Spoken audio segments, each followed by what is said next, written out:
পণ্য জটের অজুহাত দেখিয়ে হঠাৎ করেই ভারতের উপর দিয়ে বাংলাদেশের আমদানি রপ্তানি সুবিধা বন্ধ করে দিয়েছে নয়াদিল্লি। গত ৮ এপ্রিল নেয়া এমন সিদ্ধান্তের মধ্য দিয়ে স্পষ্ট হয়ে উঠল মোদী সরকারের অভ্যন্তরে চলমান কূটনৈতিক উত্তেজনার ঝড় উপস্থিতি। ঢাকায় একটি আন্তর্জাতিক বিনিয়োগ সম্মেলনে বাংলাদেশ নিজেকে তুলে ধরছিল দক্ষিণ এশিয়ার বাণিজ্যিক হাব হিসাবে। ঠিক সেই মুহূর্তে ভারতের কেন্দ্রীয় পরোক্ষ কর ও শুল্ক বোর্ডের এমন ঘোষণার পরপরই ছড়াতে শুরু করে নানামুখী গুঞ্জন। বিদেশি বিনিয়োগকারীদের আকৃষ্ট করার জন্য ঢাকায় বহুজাতিক সম্মেলনের মাঝেই কেন এমন সিদ্ধান্ত দিতে হলো নয়াদিল্লিকে? এর মধ্য দিয়ে নরেন্দ্র মোদীকে দিতে চাইছেন পরোক্ষ কোনো সতর্কবার্তা? গত ৭ থেকে ১০ এপ্রিল ঢাকায় অনুষ্ঠিত হয়েছে একটি ইন্টারন্যাশনাল ইনভেস্টমেন্ট সামিট। বিশ্বের বিভিন্ন দেশ থেকে আসা ২০০-র বেশি বিনিয়োগকারীর সামনে আঞ্চলিক বাণিজ্য কেন্দ্র হিসাবে বাংলাদেশের সম্ভাবনাময় ভবিষ্যৎ তুলে ধরাই ছিল সম্মেলনের মূল উদ্দেশ্য। বাংলাদেশ যেন দিল্লির ছায়া ছেড়ে বেশি দূরে না সরে যায় এবং নিজের পরিচয় নিয়ে বিশ্ব পরিমণ্ডলে মাথা সোজা করে দাঁড়াতে না পারে, ট্রান্সশিপমেন্ট বাতিল করে কৌশলগতভাবে সেটাই যেন মনে করিয়ে দিতে চাইল ভারত। এমন ধারণা অনেক আন্তর্জাতিক সম্পর্ক বিশেষজ্ঞের। তবে ট্রান্সশিপমেন্ট সুবিধা বাতিল করা হলেও ভারতের উপর দিয়ে নেপাল ও ভুটানের সঙ্গে বাংলাদেশের বাণিজ্যে কোনো প্রভাব পড়বে না বলে জানিয়েছে দিল্লির পররাষ্ট্র মন্ত্রণালয়।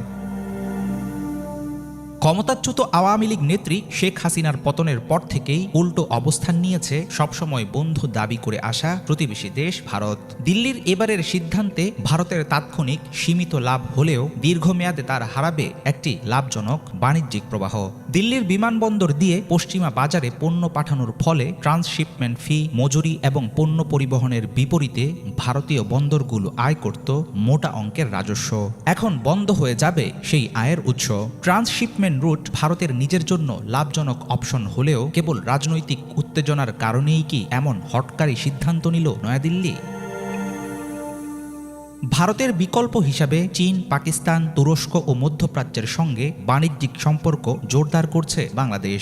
অন্তর্বর্তী সরকার ক্ষমতায় আসার পর পাকিস্তানের সাথেও জোরে সোরে উন্মুক্ত হয়েছে দ্বিপাক্ষিক ব্যবসার নানামুখী সম্ভাবনা। ক্রমাগত বৃদ্ধি পাচ্ছে আকাশপথে রপ্তানি সক্ষমতা, সম্প্রসারণ হচ্ছে নিজস্ব সমুদ্র বন্দর। পাশাপাশি চট্টগ্রাম ও পায়রা বন্দর দিয়ে তৈরি করা হচ্ছে আমদানি রপ্তানির নতুন নতুন রুট। দিল্লির সিদ্ধান্তে বিচলিত হওয়ার বদলে নিজের শক্তি দিয়ে বিকল্প পথ তৈরির কথা জানিয়েছেন বাংলাদেশের বাণিজ্য উপদেষ্টা।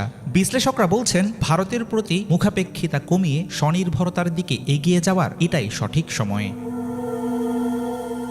ট্রান্সশিপমেন্ট বন্ধ করার মধ্য দিয়ে ভারত হয়তো চেয়েছিল বাংলাদেশকে চাপে ফেলতে, কিন্তু সেই কৌশলগত ষড়যন্ত্রে নিজেরাই পড়ছে নিজেদের ফাঁদে। ঢাকার কূটনৈতিক চালে ভারত হয়তো এবারই বুঝল বাংলাদেশ আর আগের মতো অনুগত প্রতিবেশী নেই, বরং ভারতের বলয়ের বাইরে গিয়ে ঢাকা নিতে পারে শক্তিশালী অবস্থান।